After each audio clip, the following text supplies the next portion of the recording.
Okay.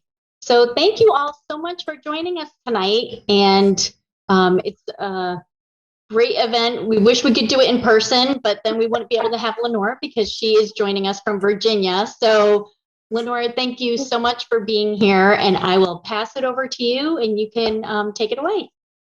All right. Well, thanks for having me. This is kind of fun. This is my first, I've taught kind of classes before, but this is my first time doing Zoom, so doing a virtual class. So thanks for inviting me. And so my name is Lenore DeBellis, and I'm from Edible Picasso, which is my company. I started Edible Picasso a year ago. I actually have been working for a marketing company for 22 years. And about a year ago, I got a little, kind of burnt out, and I wanted to do something, creative, a little side business for my own. And I also co-own a catering company with my husband called Love and Rosemary in New York and now in Virginia, now that we've moved from New York to Virginia. And we've been running that for about 7 or 8 years. And so I just thought like a little slice of that for myself, and I'm part of our catering company. We do these food displays, and I thought, well, how can I do these food displays for, individuals or just a family or just a cocktail? And I came up with Edible Picasso, which are grazing boards in boxes, and order them and take them. And then in December, my corporate company that I've been with for 16 years got bought out, and suddenly here I am turning Edible Picasso into an actual full-scale business.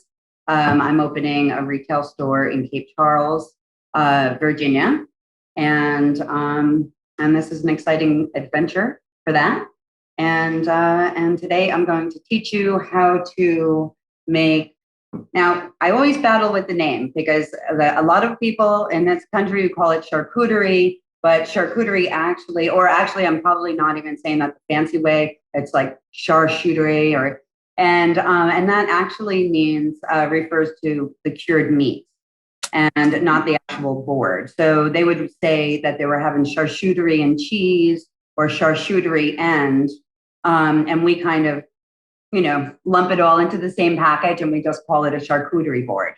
But what I'm going to do, I call it kind of a grazing board. Or if you wanted to go really on the outside, you could call it a grown-up Lunchable, a big one. It's got meat, I like that. Cheese. We're going to use fruits and veggies. And the thing about charcuterie or grazing boards, and that's why I like to say grazing boards, is there's no rules to a grazing board. You can literally work in leftovers and things like that, just creatively. It's really just about styling the food and making it look delicious. So you can play around with fresh herbs, redo things, or just do, just fresh veg, fresh fruit. And that's a great way to do it as well. So before I'm going to tilt my screen down so that you can actually see my board as I start building. So before that, I do that. I'm going to touch on some of the things that I look for building a pretty board. Obviously, color. Anything with nice colors. I like to play with things. For this, I actually found a star fruit, which is just fun. You might find kiwi if you're in the supermarket and just find something that maybe you never played with before and then like, oh, okay. Dragon fruit is beautiful. It's a good, it's a good time to find things that normally you don't, like these funny little grapes, which are called sapphire grapes, and they look like little fingers, which can be creepy, but also very pretty. So yeah, I'm gonna build the board. This is a board that I often do. It's a mixture of kind of everything. It's mostly fresh ingredients. Lots of cheese because I can't get enough of cheese. And honestly, if I could put more cheese on there, I would get more cheese on there, but then there wouldn't be room for anything else. So I'm going to go ahead. I'm going to tilt my screen down to my board. All right. And here you can see that I'm just starting off with a cutting board. You can use a platter. You can do really, I mean, if it's just for you and your husband, depending on who you're making it for, just do something that is size appropriate. And I've already washed my hands. Obviously, you're going to touch foods that are going to be ready to eat. You always want to wash your hands. I think we all know that. If you're going to make it for other people, you probably want to throw on gloves as well. So I'm going to start with this. And first thing that I do is I line my board with greens. And this is just a spring mix that you get in the grocery store. It's an organic spring mix. And it's got a lot, I like to use this because it doesn't have a lot of resistance. Like sometimes kale is wonderful, but it's very coarse and it's hard to lay down in a nice design on it because you have to kind of crush it. Whereas the spring mix is already very leafy and thin. So it makes a nice bed. All right. All right. And I'm going to start. This is something that like everyone, this is like has a wow factor. And everyone's like, oh my God, that's so beautiful. But I have to be honest, it's really, really simple.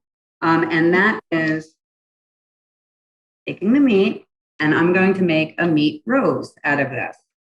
So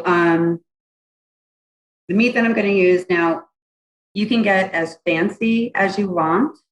You can go to a gourmet market and get, the stuff that's $15 a pound and do all of that and have it sliced. You could buy it packaged. I mean, this is a great little package. It's got the salami calabrese, the Toscano, and Milano. So it's got 3 different kinds in here.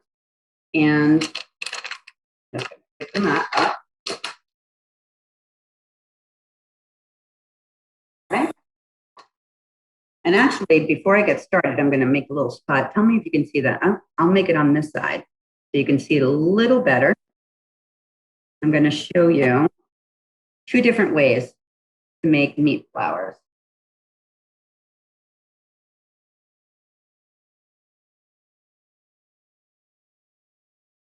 Okay.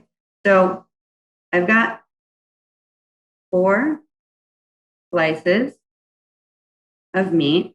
And by the way, you can also get this at the deli. And again, it's, you can go as high quality as you wish. And, if you just want to, have a nice little board, nothing crazy, you can also just go to your deli and order, you could do a pepperoni, which is sliceable. They're all the same size. You could do a sliced pepperoni and a sliced Genoa salami. I'm not a big fan of the hard salami, but the Genoa salami is very nice. And you can have that sliced and you would get the same effect. And have them slice it at 1. It's a nice thin slice. And for this, let me think of the best way you'll see it. All right, so you have 4 laid, kind of overlaid over each other a little bit, about halfway. And then just fold it. And then just roll.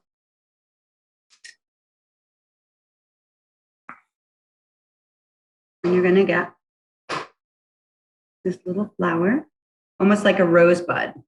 And then you can kind of play with it and open it up a little bit. And when you do these like this, you can do multiple ones and just take a toothpick and kind of put them through and connect them and make a bouquet, multiple little roses. And maybe match them with a basil leaf, to act as the leaf of the rose.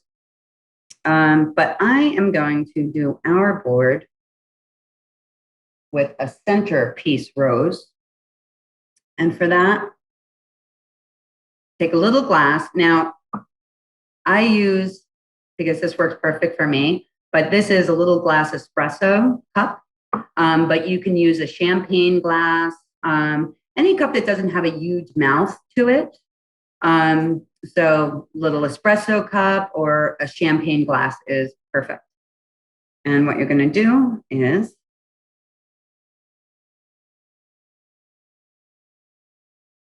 I like to alternate the colors of the meats.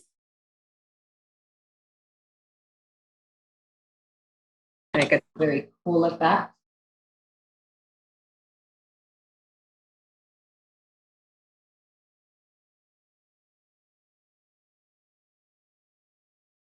Now this is going to be my centerpiece, which is why I'm putting so much on there. And it's very pretty. And if you're doing a party, it definitely has the wow factor that you're looking for.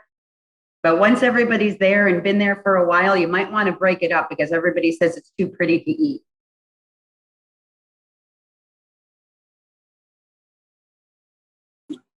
Maybe one more. Usually honestly, about 12 will do it, but I'm kind of adding a little bit more. And that is how it will come out. You can see a big open rose. I'm going to keep that like that for me because I'm going to put it on the board a little later. So I want it to keep its form and kind of sit in there.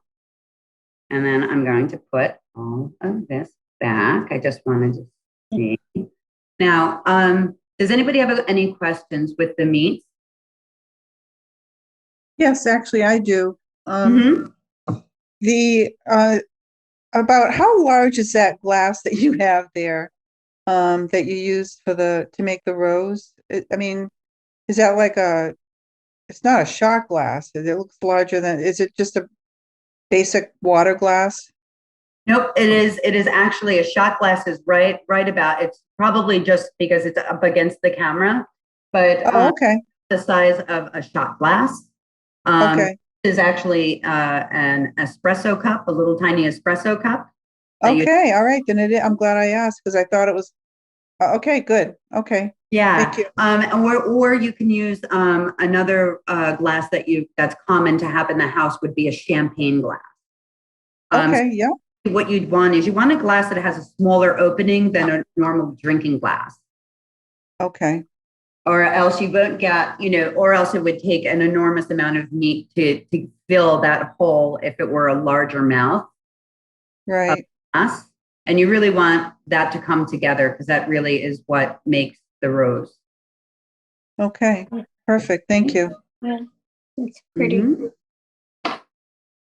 All right. Any other questions about that? So, and Lenore, I've never actually got go ahead, I John. actually never got to see it like actually done. But I've seen it done on like Ina Garden, Barefoot Contessa and Paula Dean does charcuterie boards. And I've never actually seen it done live in person. You want me to do it again? I could do it in just a minute. Nope, I've got it. Okay. Wonderful. Okay. So, yeah, I wanted to get that out of the way because I wanted to be able to use the board to show you that on how to do it. I usually tend to add on at the end after I've figured out what I'm doing. Now, the reason that I call my company Edible Picasso is because that's kind of how I approach a grazing board. I look at it like it's a canvas. So right now, I can tell you straight out, I really actually don't know how I'm going to build this particular board.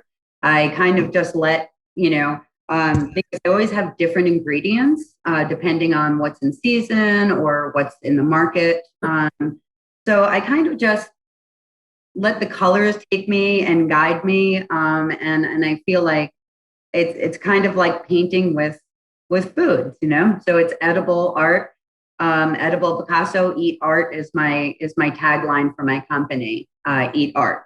So with that said, I am going to start. I like to start with the larger elements. So here I have, I'm going to do a hummus. Now I've already put the hummus in the dish. You can make your own hummus, or there's a lot of great hummuses that are already prepared in your grocery store. I know Sabra makes a great one. Kronos makes a good one. But if you're someone who loves to make your own hummus, by all means. I'm going to place that there. Oh, one thing. with the boards is I feel like everything is an opportunity for color. And so even if you have hummus in a store bought, there's no reason we can't doll it up, right? So this, I'm just throwing a little organic paprika on top of it. And it just gives it a really beautiful, even if you didn't make it, you pulled it out of the refrigerator. Now it looks like you just whipped it up and seasoned it yourself. And another great idea for topping even a store-bought hummus that makes you look really fancy is just a couple of chickpeas. Actually take a couple of whole chickpeas, pop them on the top. You can do the paprika on top and maybe even drizzle a tiny bit of olive oil to really look fancy. So we'll do that. Start with that. And so what I'm going to surround this with is going to be things that you'd like to eat with hummus. So I like to group things so that you're kind of telling your guests, these go well together. Try these, So with the hummus, I am going to start with, hold on, let me get the paprika off my hands. And I've already sliced up some cucumbers. And I'm just going to circle the dish. Just overlaying them in a very pretty way.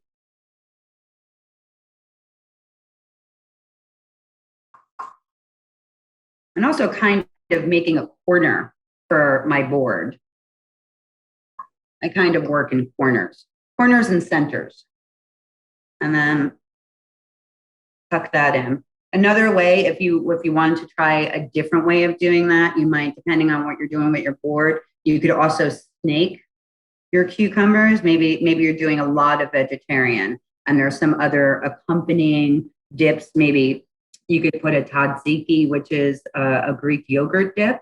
And so if you're doing multiple dips, maybe you want to snake it and you want to like make a little trail to the next little bowl of dip, but for now I'm going to go around. I'm feeling around. And this is what I mean. I'll change what I'm doing each time, whatever I'm feeling. And I'm feeling this right now. And now I've got some sliced radish because now this is a good example of using colors that work really pretty together. You've got the green of the cucumber, but it's kind of monotonous. So I just take the sliced radish and tuck them in and start a pattern. Creating, just a little bit more layers. And also they're delicious with the hummus. So you would totally eat these with the hummus as well.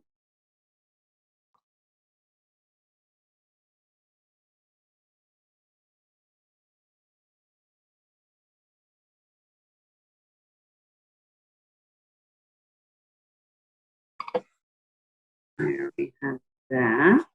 And I also have, I'm deciding if I want to put them now. I might do them later.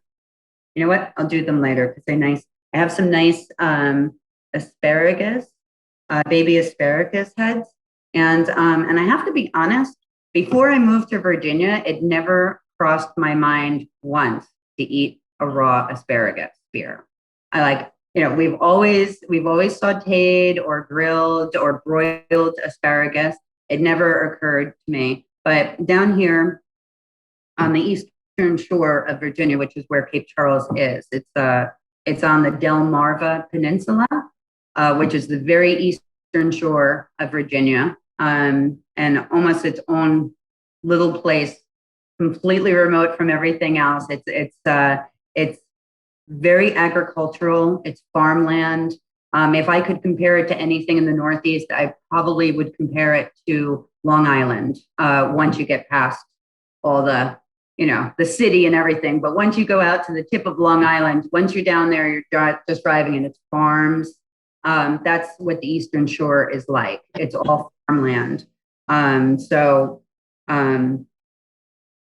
yeah, so asparagus just pops up all the time, you know. So down here, everyone just, you know, literally walks out into the yard and flips the asparagus and eats it, you know. And I said, wow, okay, you can eat that raw. That's fabulous. Okay, so now I'm going to go, now that I've got my hummus done, I think I'm going to go and start laying some cheese. Now I've got,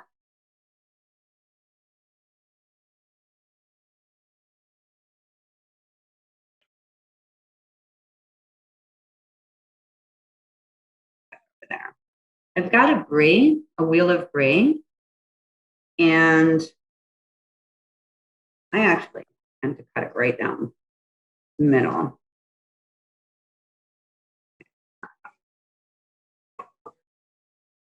I have a quick question. Do you have a, I know you're starting with the cheeses, but are you doing a mixture of hard and soft cheeses?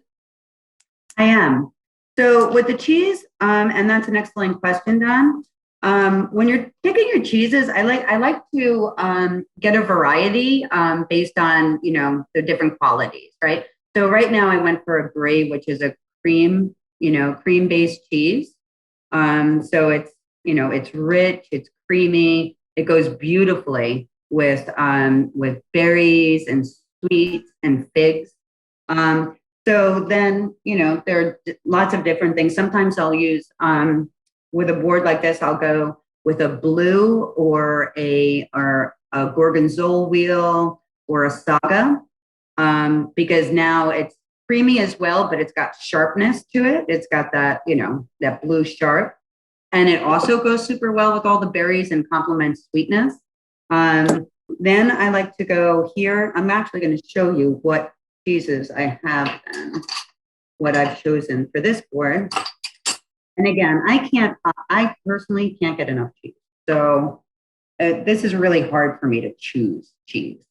But I did go with some ones that you can probably easily find in the supermarket. Not everybody has all these gourmet markets and whatever. This is a smoked bacon Gouda.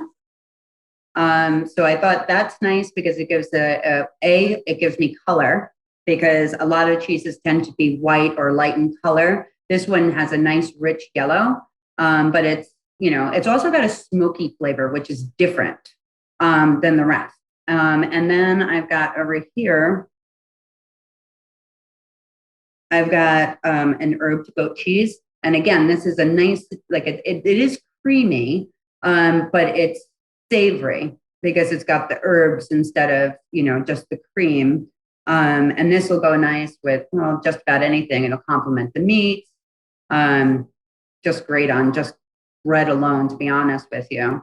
Sometimes I'll even slice up some beets. The herbed goat cheese goes beautifully over some sliced up beets. And then I have a simple Parmesan, hard cheese, sliced up, and that gives me, so we've got a lot of creamy. This is a firm, the Gouda is a firm cheese. The goat cheese is creamy. And then we have a nice hard cheese in there. So, you know, you have a nice variety, but you could go on and on and on with cheese. But that's my recommendation to you, is to get a nice variety with color, flavor, and texture. All right? We all set, John? You got that? Yeah. Great.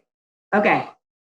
So with the brie, I like to do it two different ways. One way to do it is to do it in sliced form, where I might just, you know, actually do the slices for my guests and kind of lay them out.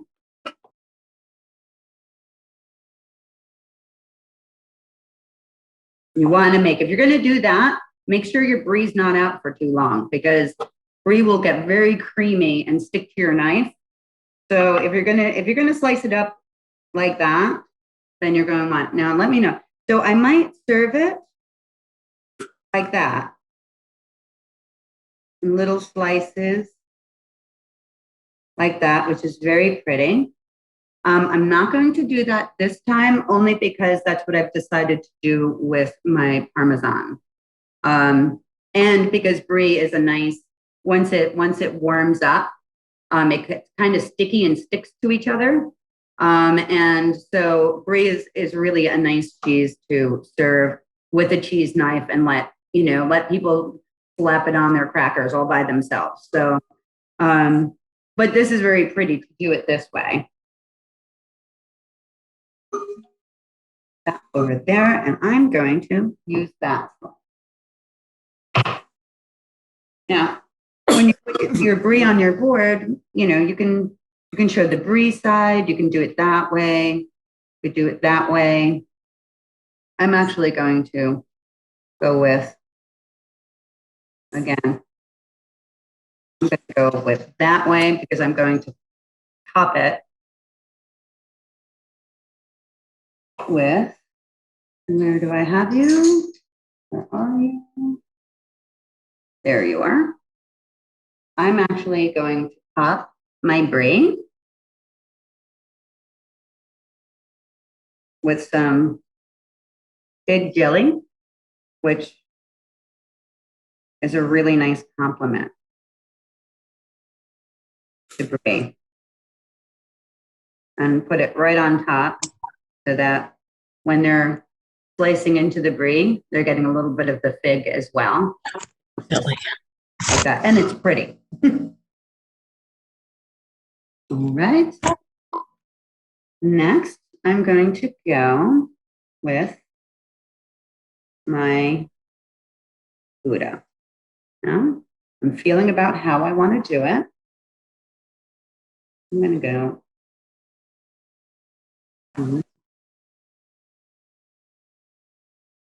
I think that's going to be my anchor on this side of the board. I like to put the cheeses on the ends. Although,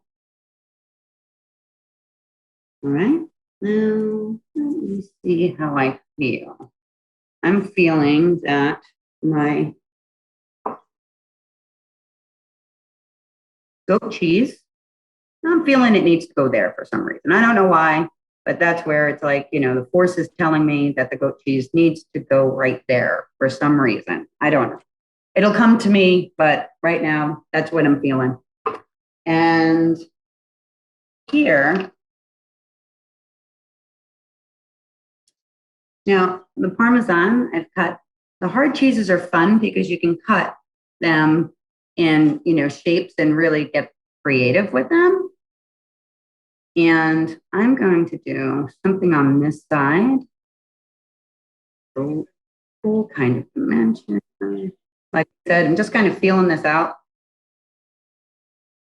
Sometimes ideas work, sometimes they don't, but I just change them.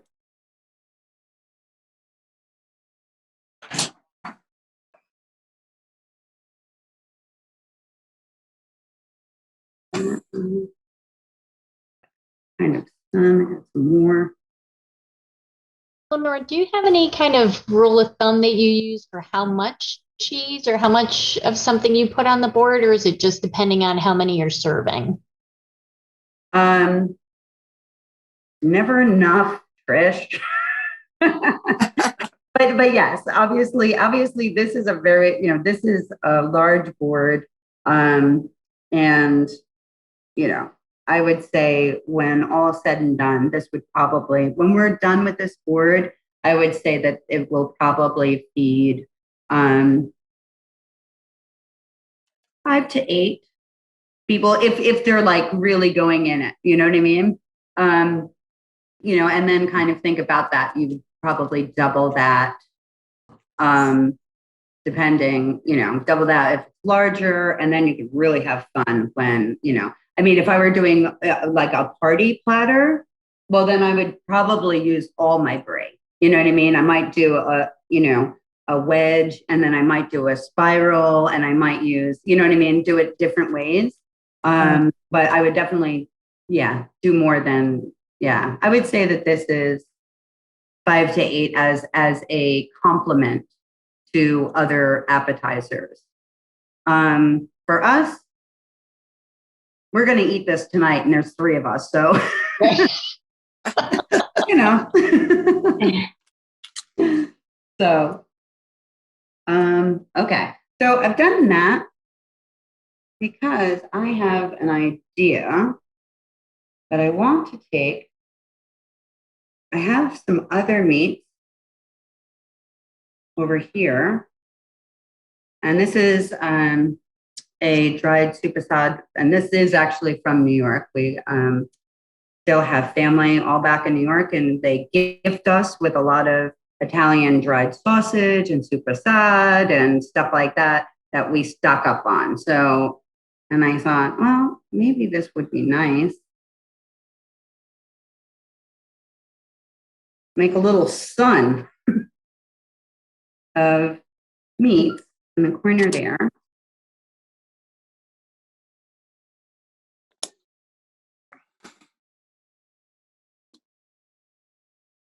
There we go. That's kind of fun. Mm-hmm. All right. Can everybody see that? Yeah, that's going. All right. That looks great. Thank you. So now I am going to start adding color. And I will start with some bolder colors. Here I've got strawberry. Now I love my strawberries by my brie because they just look so pretty. And let me get that right there. I'm going to cut some additional ones, and I like to cut them.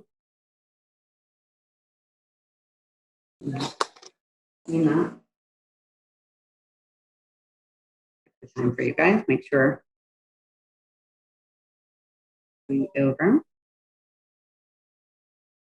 I just slice them like that, and I don't slice them all the way down. Don't slice them all the way down to the actual, root. And you will always, I do these so many times, but you will always cut down to the root and cut it in half and go, oh gosh, why did I do that? But, try not to. And then if you don't, you can, you get this beautiful little, kind of open it up and show, well, that beautiful color that's inside. You've got the white of the strawberry. It's just so pretty. And you can build with these strawberries that way. And it's just super pretty.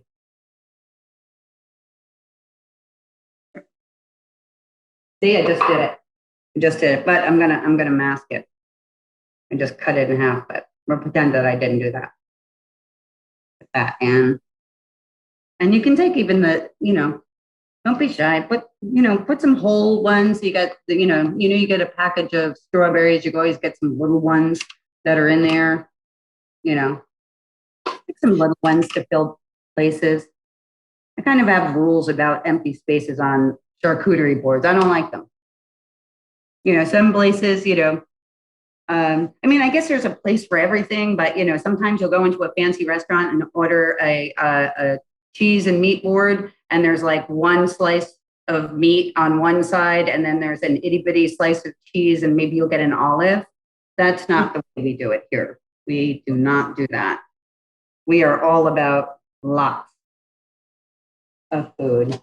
So I'm going to put my rose in now because I don't want to forget where it goes. And I want to start building around that now because I've got a lot of fun stuff and I don't want to. All right. So how about we start using the asparagus. And now I can hide the roots of my asparagus, kind of tuck it right underneath my rose so that when you're looking down on it, it just looks like beautiful little asparagus kind of popping out there. Wow, I just sounded like the Bob Ross of charcuterie. A happy little tree, a happy little asparagus just sticking right there, stick them in there. And I like it because it's also near your hummus again. And it's, that's what you would use, you would stick the asparagus in so it's close, it's pretty, and it fills that spot nicely. And then I think I'm going to start going with a little of the, as far as taste goes, you want a nice balance of sweet and salty and, and maybe I've got this little set up. We've got a little, this is just a mixture of nuts. And again, like I said, this is not something where you have to go shopping for. Sometimes you could just go to your pantry.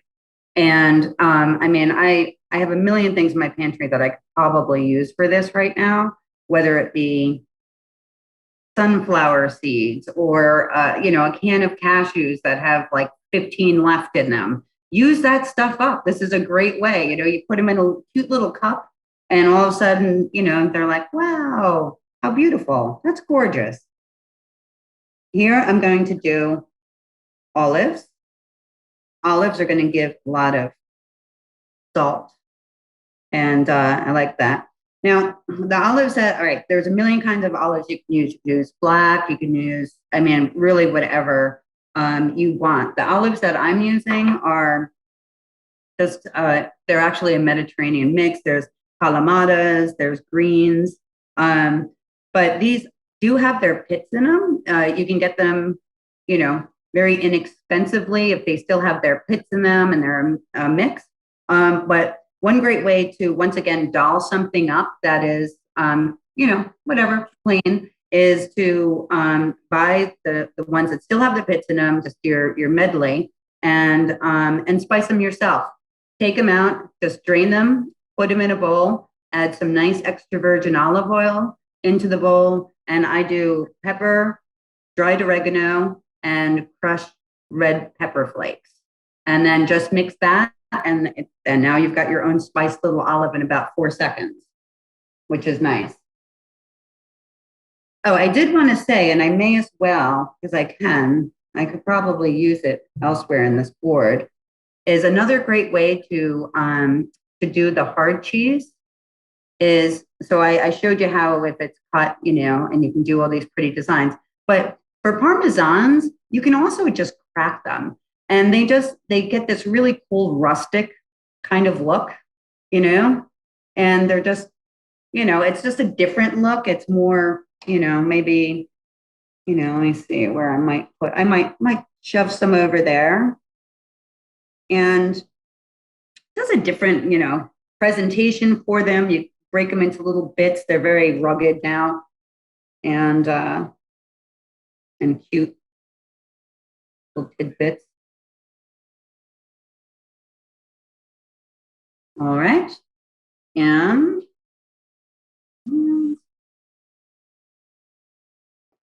all right, now let's get into serious color.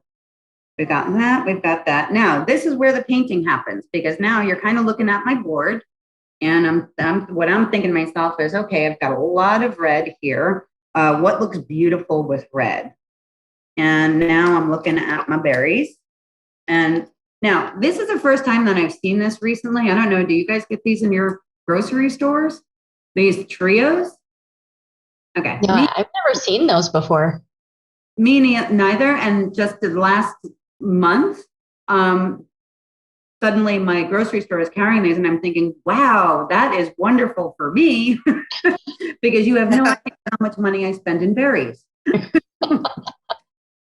I might need 3 strawberries, but I have to buy the entire pound of strawberries, So this little trio with blackberry, raspberry, and blueberry, which is so cool. If I can open it. There we go. So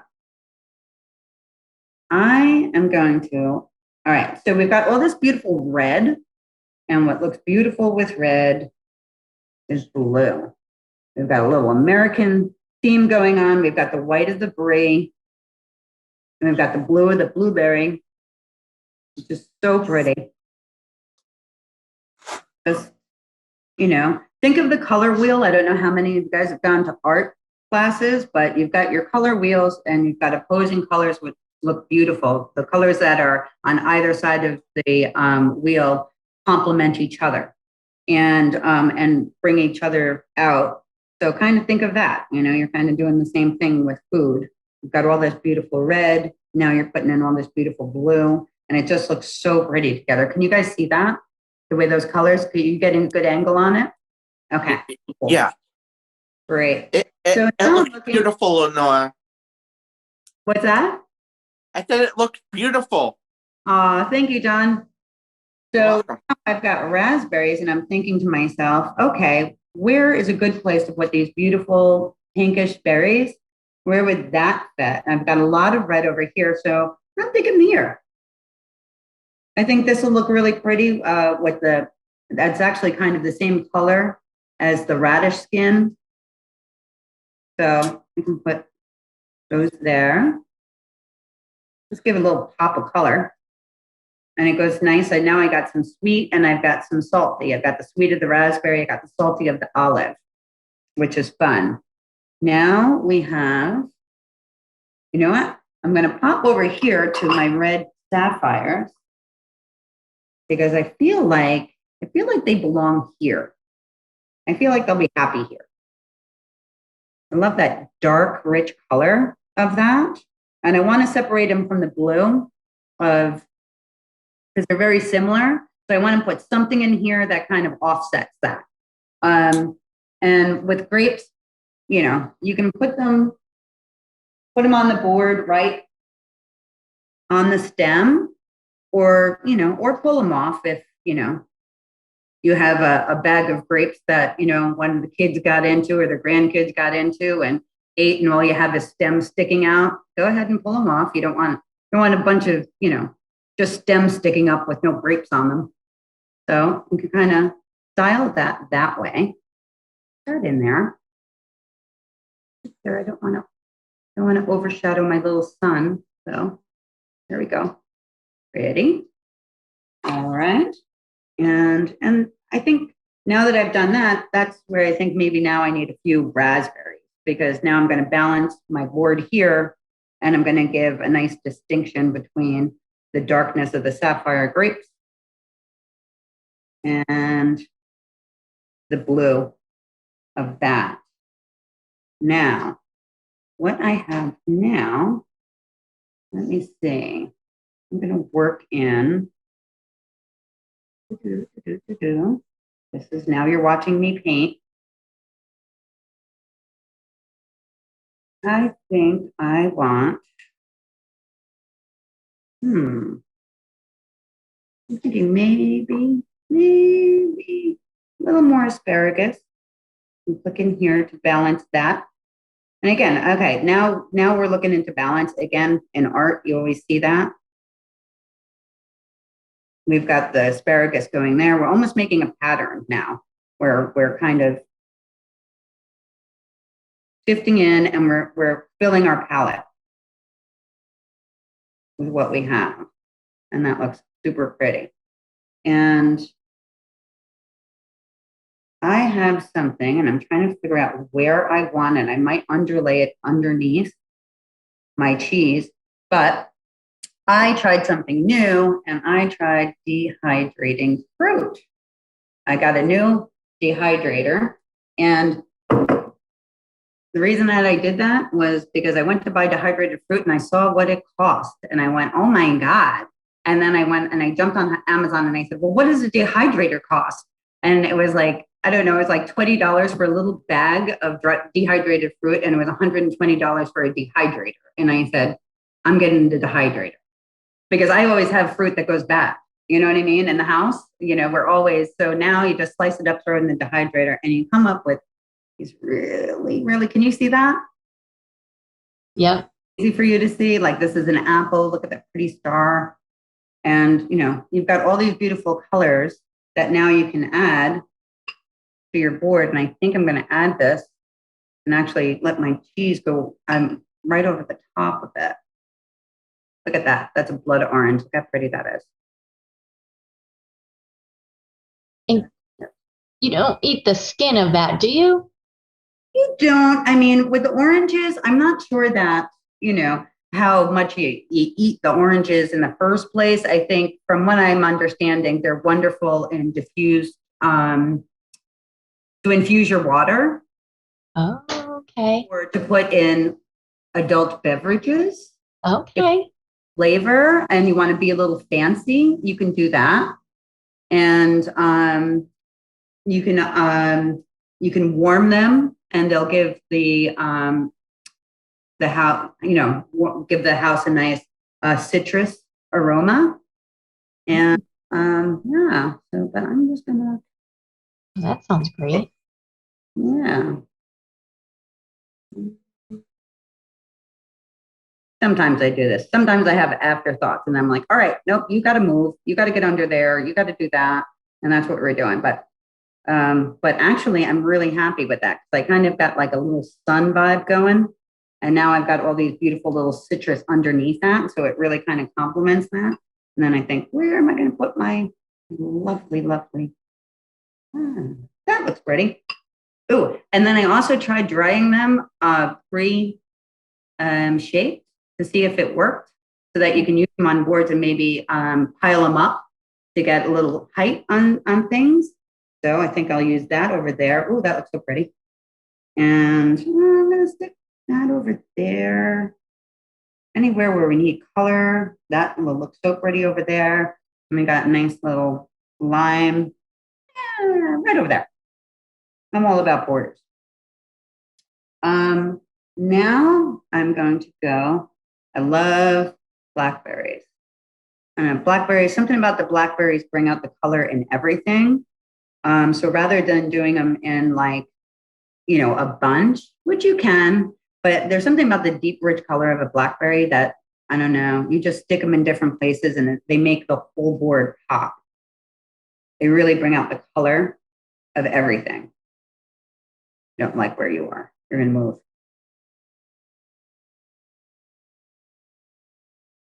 All right. Unfortunately, some of these are a little slimy, but that's all right. That just means they're sweeter, to be honest with you. I'm a person who definitely likes overripe fruits. All right. Let's see. How are we doing with time? We're doing good. I'm going to put some in the corners. Really put that on the board. In there. Looks like you need to be here. All right. And I don't want you impeding on my rows. So you need to back off, you little sapphires. Cool. Now I like to do the fun stuff, which is the really pop, which is these little fun suckers. Does anyone know what that is? An olive? Nope. A grape. Nope. That is a caper berry. And I've never seen that. Huh? I said I've never seen that. Most people have it, and they're absolutely delicious. We always say it's like if a caper and an olive met and had a baby, it would be a caperberry. And so it what it actually is it's the bud before it blooms. And like if this was allowed to bloom, then the seeds would be the capers. Oh, okay. So this is actually the bud prior, and it's salted and cured, and it is with the vinegar, and it's unbelievable. It's so good, but then it's so pretty too, right? So these, I'm going to pop some over by. How do you purchase those caperberries? We get them, you probably will find them online for sure. You may find them in some gourmet things. Because we get to shop as a restaurant catering company, we get to shop at Restaurant Depot. They tend to have them often. That's where we get ours, but you should be able to get them in a gourmet market or definitely online. Are they in a jar, or are they sold individually, or how? So they're jar. sold in a jar. Oh, they are in a Like, jar. you know, a good jar of them, just like capers. And they're super yummy. And again, and everybody loves them. Like, it's fun because you have a party and everyone's like, what is this? And then they try it and they're just like always blown away. And you can be like, oh, that old thing, that's a caperberry. Whatever. You didn't know what that was? Whatever. I purchased them at ShopRite in Vernon. Yeah. Oh, They yeah. have a bottle. They have them in bottles. I don't know. I don't know if they're that big, but they're a good size. Mm-hmm. Yeah, those are great. And then they're just pretty. You put them in, you do them with the stems up. It gives a little height to the board. It's fun, you know? And now let's not forget about my fun supermarket find. How can we forget about this? We can't. Do fun.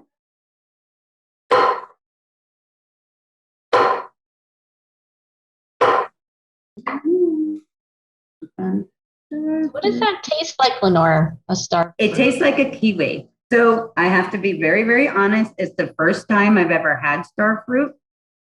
And that's why I saw it. I think it was on sale and I said, oh, I have to have that, you know? And I took it home and I sliced it immediately. And Tate and I had it and we're like, wow. And you actually eat the skin, you know, just wash it and everything. The skin it looks like it's non-edible, but it actually is. And I think the taste tastes just like a kiwi. Okay. So I think I'm going to, oh yeah, look how pretty that looks on top of that dark color. That is pretty awesome. And I might throw one over the olives because those are a nice dark color as well. That's awfully pretty. And now since I'm kind of getting symmetrical, maybe over there. What do you guys think? Like it over there? Yeah, it's looking great. Beautiful. All right. Are you able to tilt the camera a little bit so we can see the side closest to you? Yes. I'm going to open it a little bit. And then wait. Is that working? Yeah. Yeah, it's Yeah, beautiful. they're great. You got that? Let's see. Do a little. Gorgeous. Beautiful. Now Thank just don't you. drop it. Wow. It must be heavy. Well, you know what? Really, honestly, the board is the heaviest because I did it on a very thick butcher block that we do. So that's really the heaviest. That's thick. Let me see. Let me get you a really good angle of that. Can you see it really good there? I can get rid of these strawberries and get them.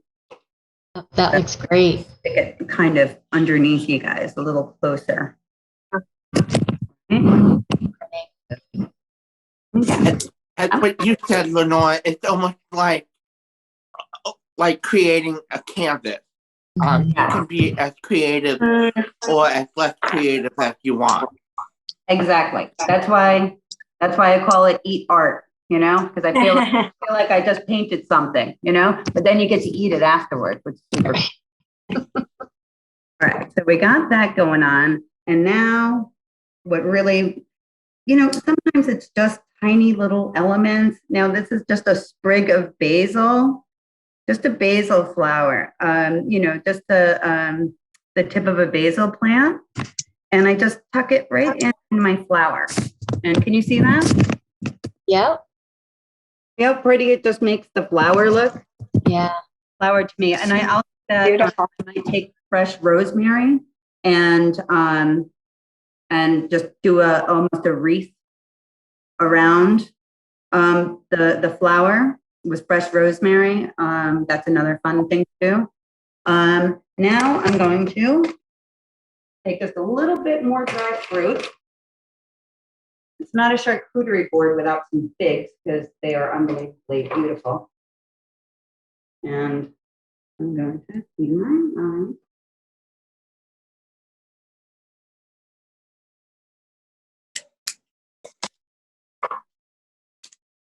I mean, you know what I'm saying? Look how pretty they are. The insides, you know, with the seeds, that dark rustic. And what I'm going to do with this is I'm going to actually put it right on top of my brie and stick it there on the fig jelly.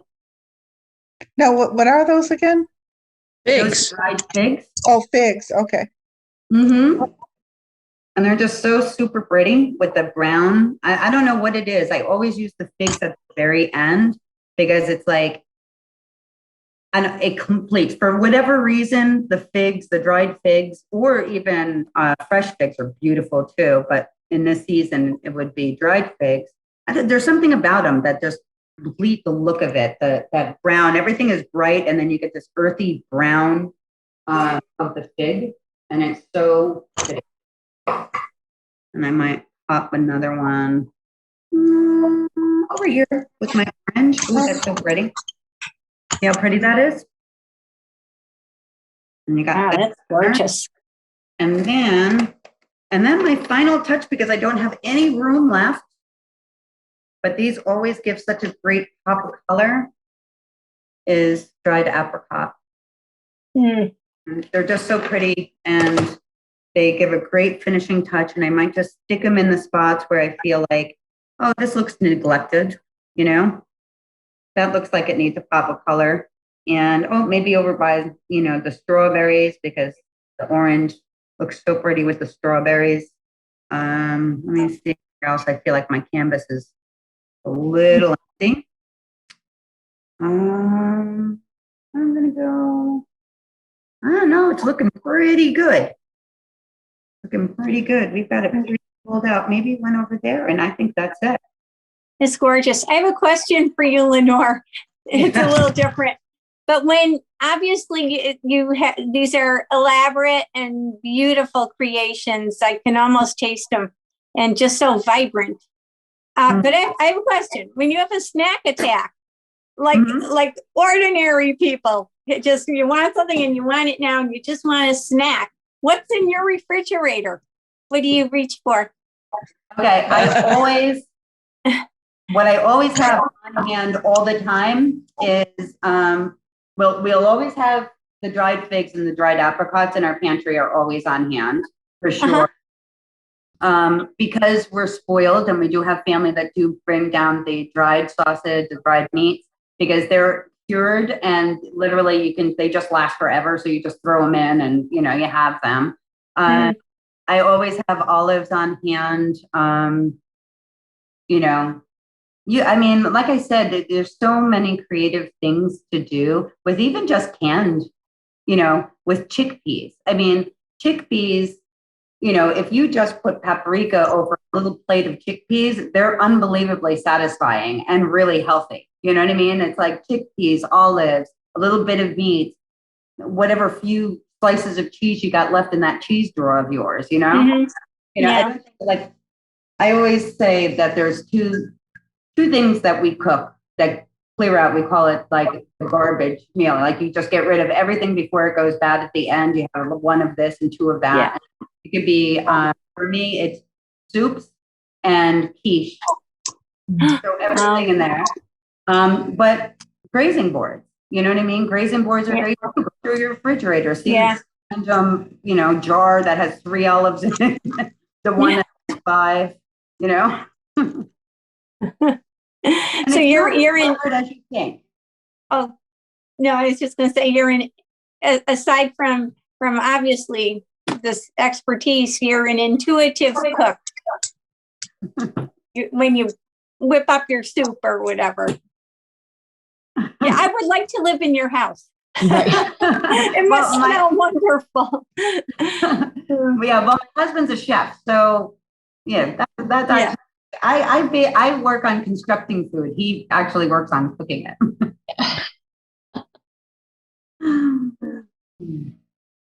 So I have a question for you too, Lenore. So if you were making a board, and just for, the 2 or 3 of you, and you wanted to clear out, say you had, some type of chicken or steak or something, would you slice something like that and put it on with other things? Or is it more the dried, just dried meat? I would absolutely do that. I would absolutely. I mean, that's what I think. That's why for me, I tend to think of it as a grazing board, as charcuterie refers, or charcuterie refers to dried meat. But for me, I think a grazing board is just that. And I do, all right, so this would be what I would consider a Tuscan board. That's my name for it.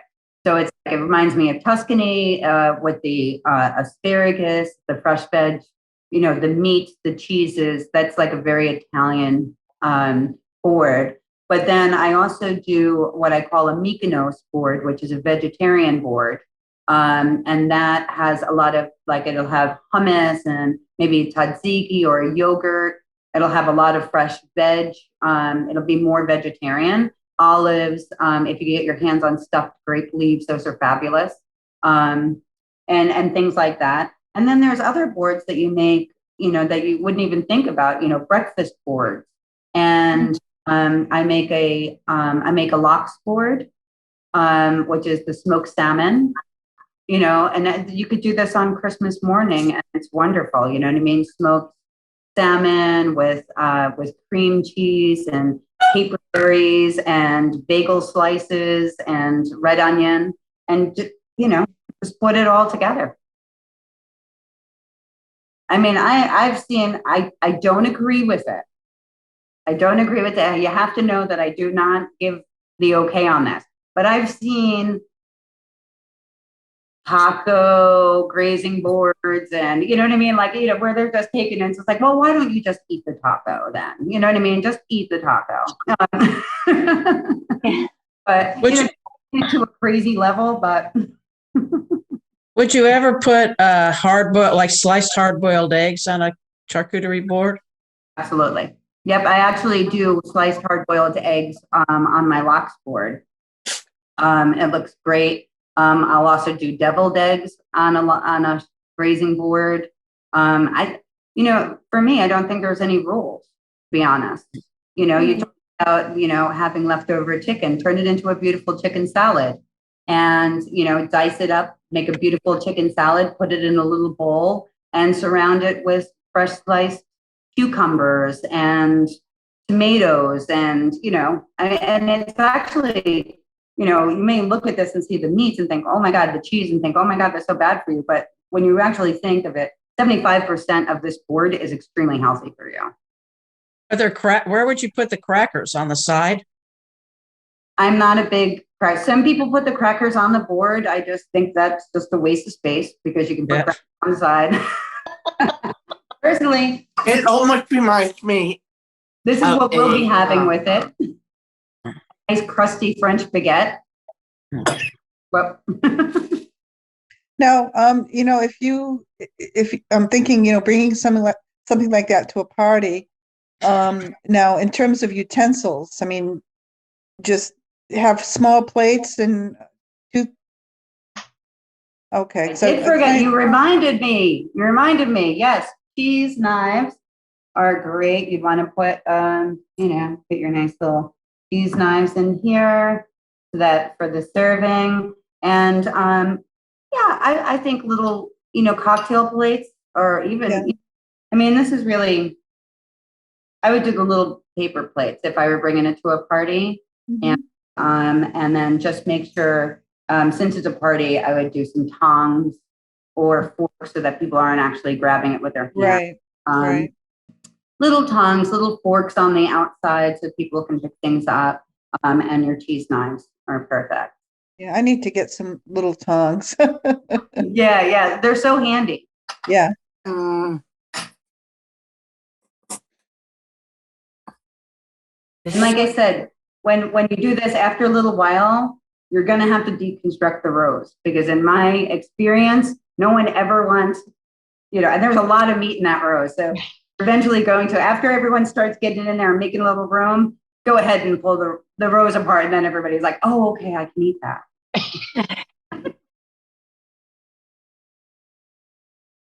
Would you show us how you do that? Because you just don't want to pull it apart and throw it all over where do you put it? And how do you do that? Okay, sure. I would show you. Here, let me go. Okay. So if I were going to, I'd just take my basil. I mean, now keep in mind, people have already dug in. You know what I mean? So there's going to be some space. And I would just deconstruct it. You know what I mean? Just open it up. and kind of lay it. Once you've broken the rows up, then people are like, oh, okay, that's fair game. Yeah. You know, it's just like that. Now they know they can dive in. That makes sense. That looks good. Good.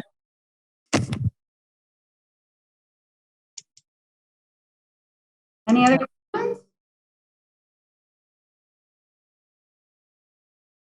Anyone else have any questions? Does anyone need to unmute? Raise your hand and I can press the button if you got stuck on mute somehow. Lenore, do you have, so you can, if I was too lazy to do this, I could order something? Do you have orders or is that you ship or how does that work? Only if We have you're a coming all the way company. down to Cape Charles, Virginia. Oh, so that's all you're doing locally, you're saying? Yeah, everything's fresh. So I don't do, we're just, we have, we're opening, it's not open, it's going to open in mid-April. You're gonna have a store. Yeah. a So cafe. next you go to Shark Tank, right?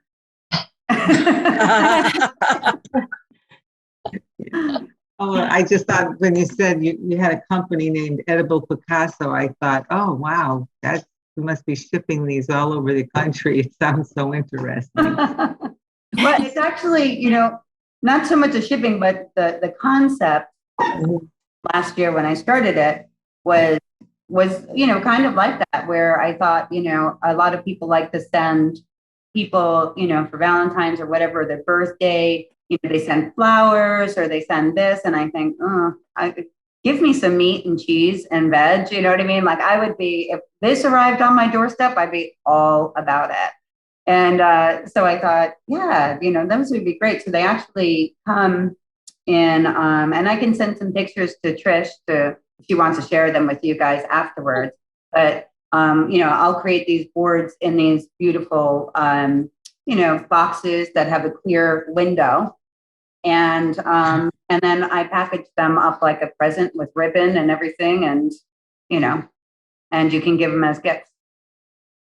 Or take them to the beach, or to the park, or just have them on your porch at 5:00 on Friday with a bottle of wine. And that's such a nice way if you need to transport it. So you're not worried about it falling all over the place while you're trying to get somewhere. Exactly. And actually it's really a nice way to build it as well. I'm actually going to have a local artisan here in Cape Charles build me custom boards that have an edge, a side edge for the bigger parties so that we can build them inside the box. And then we can, for transporting, we can easily cover them without crushing the actual display, Right. That's You just better carry it level, that's all. Oh, trust me. Everything has to go on the level. Yeah. Now, where do you buy those boards? Boards, I mean, it's depending, there's a lot of, they're basic cutting boards. You can start with basic cutting boards, or, if you really love and you get into it, you can find, there's a lot of places that probably, on Etsy, for sure, if you want to find like made in the USA craftsman boards, you'll find beautiful stuff that's done on Etsy, the website, which is all handcrafted things. But there's a lot of, if you go into mom and pop stores in a lot of little villages, you may find some, like the boards that I'm going to carry in my store are going to be done by a local artisan. Okay.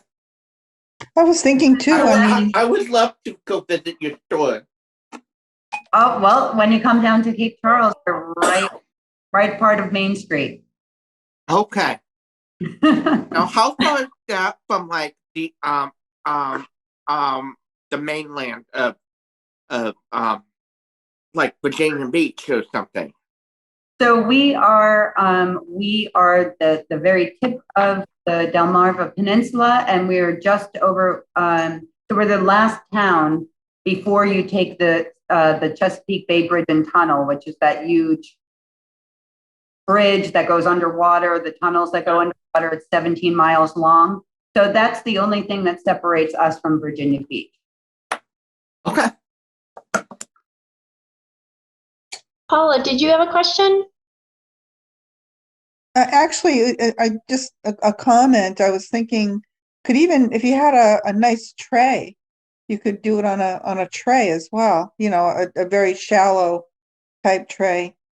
Yeah, I actually, I don't have one right here, but I do. I actually, when I do orders for people, we have nice white trays that have a little bit of a lip to them, and that's what I do the boards for customers with, because the board that I just built this on, it's heavy and doesn't, and they're expensive, so they're not, So I do some nice whiteboards and I build on those. Right. Excellent. Does anyone Well, else? I said, since I'm the only guy, it was so beautiful, and I learned a lot. And I do watch all of these cooking shows, so that was a very good presentation. Thank you, Trish and Lenore. Thank you, John. I appreciate that. It's my first You're one. welcome. Give me confidence. Well, you're going to be A+ in your store. Thank you.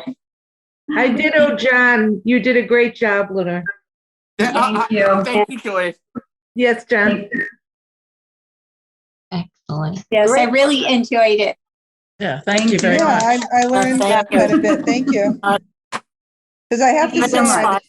I attempted to do. I mean, a couple of times I brought what I thought was a charcuterie board to friends' houses, and I see all the things that I could improve just by, by your presentation. And it really, you did a nice job.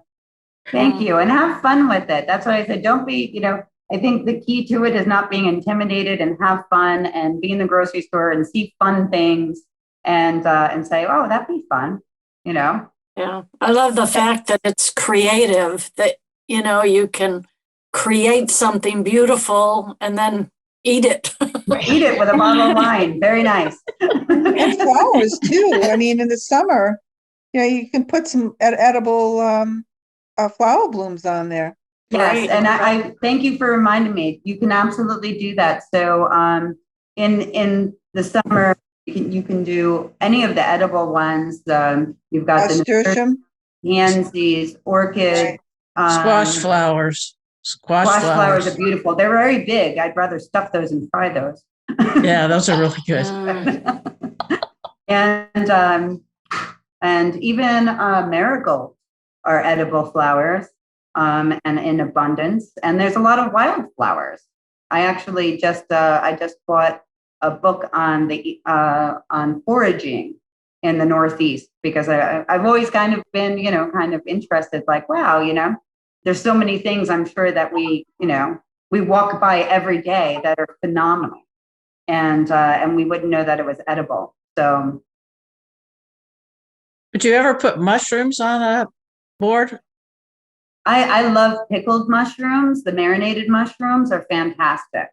So that's an absolute, and really any of the pickled, the jardiniere, which is the pickled cauliflower, carrots, Oh, yeah. peppers. Those are beautiful. They give a lot of color, and they're delicious. So I'm all about it. The only thing I would say is when you're building a board, I've got all these like fun little bowls. You can see I had the nuts in them, like this one. And they're actually very inexpensive. Keep your eye out. You probably find a ton of them in flea markets, tag sales, little odds and ends. And actually, I love that. Like finding unique little bowls kind of just adds to the presentation, doesn't it? Like you find a little random sapphire blue bowl, buy it, and put some olives in it. But when you're doing like the wetter ingredients, like pickled gherkins are beautiful, especially during the holidays. They give that nice, I don't know, that Christmassy feel. But put those in a little container so that they don't drench everything else. And also, if you've overdone like we always do, you can actually, deconstruct and save a lot of the stuff and use it in a soup the next day, or in something else. So you could save. We hate food waste, so like if you can reuse it, reuse it. So if you're going to use pickled, put them in something that they're not going to spread all over the board and ruin the rest of your presentation. Could you put crackers, variety of different crackers and things, or? Yeah, if you want to, and that's actually a good way. Like I said, I don't, because I overpack my boards. But if you're having, like Trish said, like what if we're having just a charcuterie or a grazing board for, just 2 or 3 or 4, that's a great way to fill space. Okay. Much like I did the snaking that you'll see that I did with the cucumber. That's a great way. Just take the crackers and kind of snake them around the board and then fill in all the little spots. It looks super fancy. And you've actually just filled a ton of space with just a sleeve of crackers. Yeah, and put the cheeses and the meats in the spaces and stuff. Yeah. Yeah, it's a lot of fun. You just make a big S maybe, and then just fill in all this, the centers with things. And it's very, practice makes perfect. And now having seen you do it, it's less intimidating to watch it be built rather than when you see a picture, you kind of think, how would I ever go about putting that all together? Right. So really, and if I didn't touch on, if you didn't catch kind of really the way that I did it, in a very simple way, what I did was I put my more elaborate designs on my corners for this board. If you remember, I started with my left corner, that was the hummus, and I already knew I was going to do a big thing with the cucumbers, so I filled that. And then, the next thing I did my brie with the figs and all the berries, and then I filled that. So I kind of worked the corners and then the center. And once I've got them established, then it's just filling in, sticking different colors and different things. And and that's how you kind of come to a complete board. does anyone have any other questions for Lenore? Thank you again. It was Yeah, really great. Thank Very you. helpful. I'm glad you enjoyed Yes, it. thank you, Lenore. Yeah. Thank you. Thank you so for much. joining. We Good luck with appreciate your having you here. business. Thank you. Right. All right. Good night, everybody. Yeah. Thanks, Ellen. Thanks for coming. Thank you. Thanks Thanks for for the saying library that, for doing this. Trish. Thank Yes, you, you're Trish. very So welcome. much, We're happy Trish. to do it. Take care. It was fun. Thank you.